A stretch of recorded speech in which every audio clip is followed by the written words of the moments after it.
c'est bien la proposition d'aujourd'hui avec le... Ah, ça fait quelques jours qu'on l'a. Ah ouais, Ouais, c'est comme j'ai sinon tous les cheveux dans le visage là, parce que comme avec Christophe, toujours on laisse pousser les poils, Francesco, moi et lui.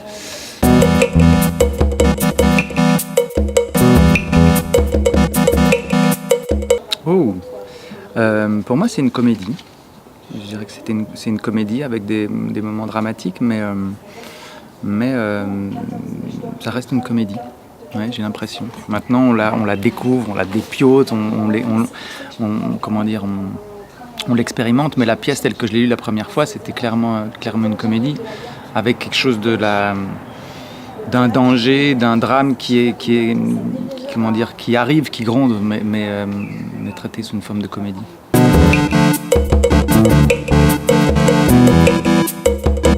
Ça dépend des actes. En tout cas, dans le premier acte, tel que Christophe en parle et tout, c'est un peu comme une sorte de réacteur nucléaire. Donc Protasov est un scientifique amateur, éclairé, qui dans sa maison a envahi toute sa maison et il essaye de recréer la vie. Je crois que c'est dans les années 50, il y a des scientifiques qui ont tenté de découvrir comment la vie est née sur Terre. Et donc moi j'imagine que c'est ça, parce que c'est pas précis, mais j'imagine qu'il est en train de recréer la vie, il fait des expériences scientifiques avec l'atmosphère primitive, etc. Et il travaille avec des éléments chimiques, on sait pas très bien. Mais disons qu'il a envahi la maison et tout se tourne autour de ça, ce qui fait qu'il passe d'une chose à l'autre et tout. Et il est très absorbé par ce qu'il fait, toujours dérangé. Comment dire, il a un peu la fonction de dynamiser les choses, de les provoquer. En plus, comme il est très versatile, il parle d'une chose, il parle d'une autre, il passe d'une chose à l'autre. Il est tellement obsédé, un peu comme les enfants. Il a quelque chose, souvent on parle de lui comme un enfant, quelque chose de très, très enfantin, parce qu'il est enfantin dans le sens où dès qu'une idée lui vient, il est à fond dans cette idée-là, et puis au fond dans autre chose, et puis il va se mettre à écouter quelqu'un, et puis il pense à autre chose, il part ailleurs. Et c'est là-dessus qu'on travaille.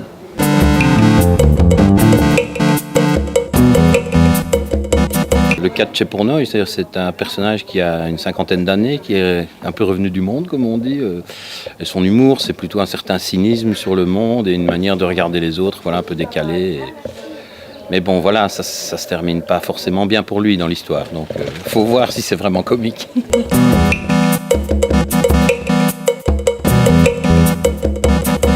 Alors, Christophe, le metteur en scène, donc... Lui, il arrive avec une première proposition, c'est-à-dire qu'il décide un peu, il nous fait part de ce qu'il a envie de raconter avec la pièce qu'il a choisie, c'est-à-dire des thèmes qu'il y a dans la pièce qu'il a envie de mettre en avant. Donc après, nous, les acteurs, on a comme rôle de travailler avec lui en collaboration, c'est-à-dire qu'en même temps de suivre un peu ce qu'il dit dans les grandes lignes, et puis après de nous proposer des choses de manière très concrète. C'est pour ça que, on appelle ça un peu l'acteur qui est un peu créatif aussi, qui propose des choses, mais toujours un peu dans le sens de ce que voudrait le metteur en scène. Donc voilà, le travail avec un metteur en scène, c'est un échange. C'est comme ça en général que c'est le plus productif, c'est quand l'un et l'autre travaillent main dans la main.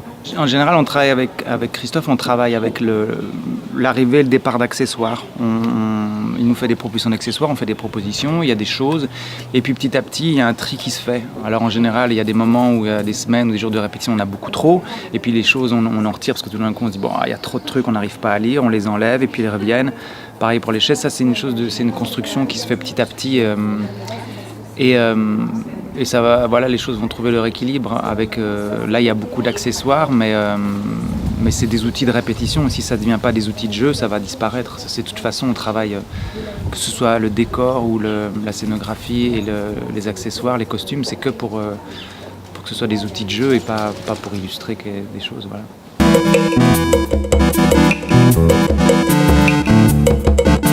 Je pense que dans la tradition de comment des auteurs comme Gorky ou Tchekhov et Dostoïevski au début, maintenant il y a de très bonnes traductions. Mais je pense que le théâtre, déjà, c'est plus difficile que la prose, parce que c'est que du langage parlé.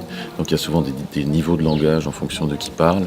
Et comme ça parle de ça, la pièce, c'est-à-dire d'une classe, l'intelligentsia et le peuple, les niveaux de langage sont assez, importants. Et donc, souvent, il y a eu cette tradition, quand on a commencé à amener Tchekhov en France, je crois que dans les années 20 ou 30, on s'est dit au départ, je schématise un petit peu, mais que c'était un auteur un peu rural, sympathique, qui racontait des histoires pittoresques sur l'âme russe, etc.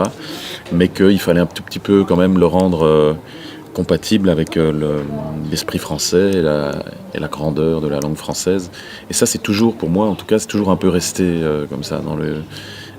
Voilà, et comme dit Natacha, nous on s'amuse vraiment à aller à tordre des fois aussi un tout petit peu et à retrouver des choses qui dans l'original russe sonnent un peu faux ou un peu parce que les personnages parlent comme ça, et puis des fois aussi ça permet, plutôt que de trouver des équivalents pour que ça sonne bien au détriment ça permet de rester très proche du sens, c'est-à-dire des fois on préfère garder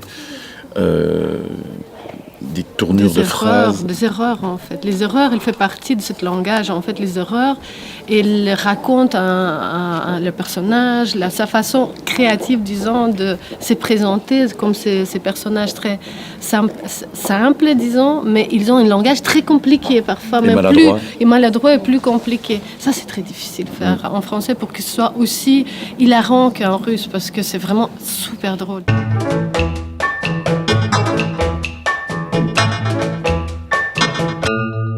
Je vais vous poser une question directe. Vous ne seriez pas tombée amoureuse de moi ?